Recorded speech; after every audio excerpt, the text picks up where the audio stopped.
Hello class, my name is Ankit Kumar. I welcome you in the platform of Exam On.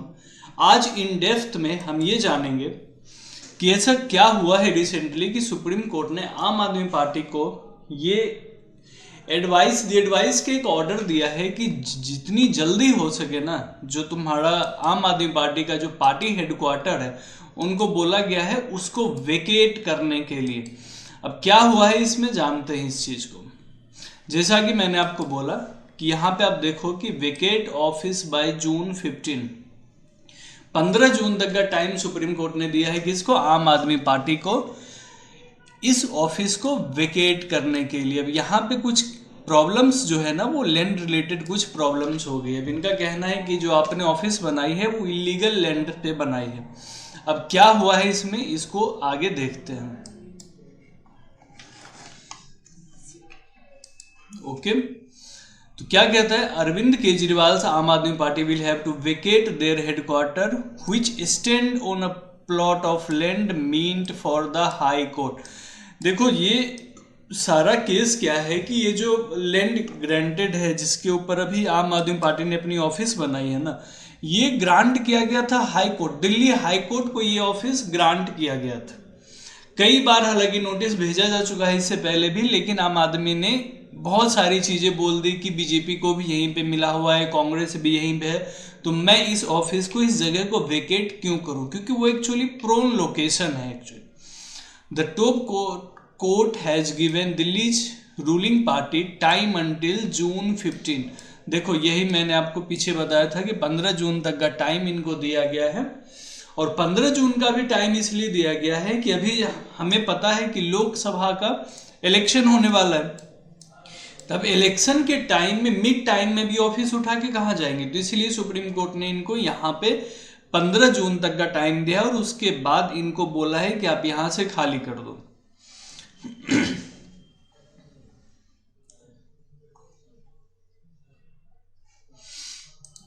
The party has been allowed to apply to the Centre's Land and Development Office for alternate land. अब ये जो land इनको alternate actually provide भी करवाया गया है, लेकिन वो अल्टरनेट लैंड है ना, वो बदरपुर बॉर्डर के आसपास दिया गया है। तो इसीलिए जो है आम आदमी पार्टी चाहती है कि वहां क्यों जाए। अभी अगर आप देखो तो सीपी के आसपास का जो रीजन है यहीं पे लैंड प्रोवाइडेड है, लेकिन अभी जो सुप्रीम कोर्ट का कहना है कि ठीक है तुम बदरपुर के आसपास जाके लैंड ले लो, जिस वजह से इसको ओपोज कर रही है आम आदमी पार्टी कि हम वहां क्यों जाए। अब बात करते हैं कि लैंड एंड डेवलपमेंट ऑफिस है क्या जो लैंड प्रोवाइड करवाती है। The land and development office is a government office of India that manage the properties of government of India in Delhi. जो लैंड एंड डेवलपमेंट ऑफिस है, इसका मेन काम क्या होता है कि दिल्ली के अंदर जितनी भी गवर्नमेंट ऑफ इंडिया की प्रॉपर्टीज है, जो लैंड वगैरह है, उसको मैनेज करवाना। The land and development office, अब ये पार्ट किसका है, तो ये पार्ट है देखो ministry of housing and urban affairs का। अब कुछ एरिया हम देखते हैं जो कि लैंड एंड डेवलपमेंट ऑफिस के अंदर आता है, तो वो सब एरिया कौन कौन से देखो। पहला हो गया आपका चाणक्यपुरी, जो जोर बाग वाला एरिया है, गोल्फ कोर्स के आसपास का जो एरिया है, बसंत विहार के आसपास का जो एरिया है, और सबसे जो इसमें इंक्लूडिंग है डिफेंस कॉलोनी, लाजपत नगर, पटेल नगर, ये सब जो एरिया है ना, ये इसके अंदर हमें देखने को मिलता है। किसके अंदर, the land and development office के अंदर देखने को मिलता है। अब क्या रीजन था इसके पीछे कि सुप्रीम कोर्ट ने ये बोला है कि आपको ये खाली करना पड़ेगा। तो सबसे पहले तो हमने यही देखा था कि ये जो जमीन है ये हाई कोर्ट को ग्रांट की गई थी। ये देखो राउज एवेन्यू कोर्ट का जो बिल्डिंग है ये इसके लिए ग्रांट किया गया था, लेकिन यहाँ पे आम आदमी पार्टी ने यहाँ पे क्या किया कि इस ग्रांटेड लैंड को, चूंकि सरकार तो इनकी है स्टेट में, तो इन्होंने ग्रांटेड लैंड को दोबारा से रीग्रांट कर दिया ऑफिस पार्टी के लिए। अब जहां जुडिशियल इंफ्रास्ट्रक्चर बन रहा था वहां पे ऑफिशियल पार्टी बन गई। तो यही वजह थी कि इसको बोला गया कि आपको इसको खाली करना पड़ेगा।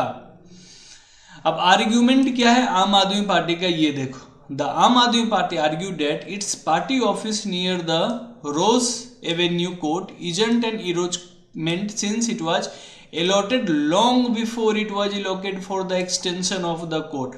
अब आम आदमी का ये कहना है कि देखो हमने कोई इंकरेजमेंट नहीं किया है, इस लैंड को जब आपने कोर्ट को एलोकेट किया था उससे पहले से ही हमें री एलोकेटेड था, तो यह इंकरेजमेंट की बात ही नहीं हो रही है। आपके जो लॉयर हैं अभिषेक मनु सिंघवी, इन्होंने बोला है कि ये जो है ना नेशनल कैपिटल टेरिटरी रीजन के अंदर ये 1993 से लेके 2015 के बीच में जो ये लैंड था ये खाली पड़ा हुआ था ना, तो उस समय इसको 2015 के आसपास आम आदमी पार्टी को ये अलॉट कर दिया गया। इसने ये भी पॉइंट आउट किया कि देखो भाई हम आम आदमी पार्टी जो है वो भी एक नेशनल पार्टी है, आप ऐसे नहीं कर सकते कि भाई मतलब कि ठीक है वो किसी के दबाव में आके आप मुझे नहीं ऐसे कर सकते, क्योंकि इंडिया में जो 6 नेशनल पार्टी है उसमें से एक हमारी आम आदमी पार्टी भी है, तो आप ऐसे नहीं हमें यहाँ से बाहर कर सकते। ये देख रहे हो इन्होंने क्लियर पॉइंट आउट किया है। हालांकि 2 मंथ पहले ये देखो यही जो लाइन है ना कि आप 2 मंथ पहले हमें सड़क पे नहीं ला सकते, तो यही बात इन्होंने बोला है कि अभी इलेक्शन आने वाला है, सुप्रीम कोर्ट ने फटकार लगाई कि आपको खाली करना है, तो सिंघवी ने बोला कि भाई 2 मंथ इलेक्शन को बचे हैं और आप एक नेशनल पार्टी को सड़क पे कैसे खड़ा कर सकते हो। इसने और भी क्लेम किया कि जो लैंड एंड डेवलपमेंट ऑफिस है इसके पास 2 प्लॉट और है सेम एरिया में, या तो आप वो आम आदमी पार्टी को दे दो या सेम प्लॉट जो है वो आप डिस्ट्रिक्ट मजिस्ट्रेट का जो अपना जो जुडिशरी की बिल्डिंग बनने वाली है वहां पे दे दो। ये बदरपुर जाने से मना कर रहे हैं, बोल रहे हैं कि ठीक है हम सुप्रीम कोर्ट की बात का समर्थन तो करते हैं लेकिन हम बदरपुर क्यों जाएं, जब सारी की सारी पार्टियों का जो है यहाँ पे ऑफिस है तो हम बदरपुर क्यों जाए। ये जो है ये आम आदमी पार्टी की तरफ से इसमें कंसर्न था। अब सेंटर का क्या कंसर्न है, तो सेंटर देखो ऑब्वियसली हमने देखा है कि आम आदमी पार्टी और सेंट्रल गवर्नमेंट के बीच हमेशा से ही खिंचाव रहा है, स्पेशली दिल्ली के अंदर। तो सेंटर कह रहा है कि ये बिल्कुल इनक्रोच किया है आपने और इसको आपको एवेक्यूट करना पड़ेगा, तो ये है सेंटर का आर्ग्यूमेंट। हालांकि चीफ जस्टिस का इसका कहना है कि chief justice said approval has been guaranteed for 3 of the 4 projects by March 2021। अब जो जुडिशरी डिस्ट्रिक्ट वाला है ना, ये जुडिशरी बिल्डिंग को इसको 2021 में ग्रांट किया गया, लेकिन आम आदमी पार्टी को जो है वो 2015 के आसपास ही ग्रांट किया गया था। तो इसीलिए ये बोल रहे हैं कि सुप्रीम कोर्ट ने बोला कि चलो ठीक है इस पे हम अभी नहीं बाद में डिस्कस करेंगे, एटलीस्ट जो अभी हमारा इलेक्शन चल रहा है तब तक हम यहाँ पे रुक जाते हैं। तो आपने यही बोला है कि ठीक है सुप्रीम कोर्ट, फाइनली आपका स्टेटमेंट ये आया है कि सुप्रीम कोर्ट ने जो भी बोला है हम उसका दिल से स्वागत करते हैं और देखते हैं कि आगे क्या हो सकता है। हालांकि अभी इलेक्शन तक कुछ कह नहीं सकते, बाद में आम आदमी पार्टी फिर से हट जाए, कुछ धरना वरना दे दे। तो ये था आज का आपका सेगमेंट, और हर दिन की तरह मैं आपके लिए एक मल्टीपल चॉइस क्वेश्चन लेके आता हूँ, हर दिन एक एमसीक्यू फॉर्मेट में लेके आता हूँ क्वेश्चंस। तो आज का आपका क्वेश्चन है which of the following state does not have a high court, Nagaland, Tripura, Manipur या मेघालय। आप अपना आंसर कमेंट बॉक्स में देना ना भूलें। तो ये थे आज के हमारे सेशन। आई होप आपको ये सेशन अच्छा लगा हो। मिलते हैं अगले सेशन में एक नए हॉट टॉपिक के साथ, तब तक के लिए थैंक यू सो मच।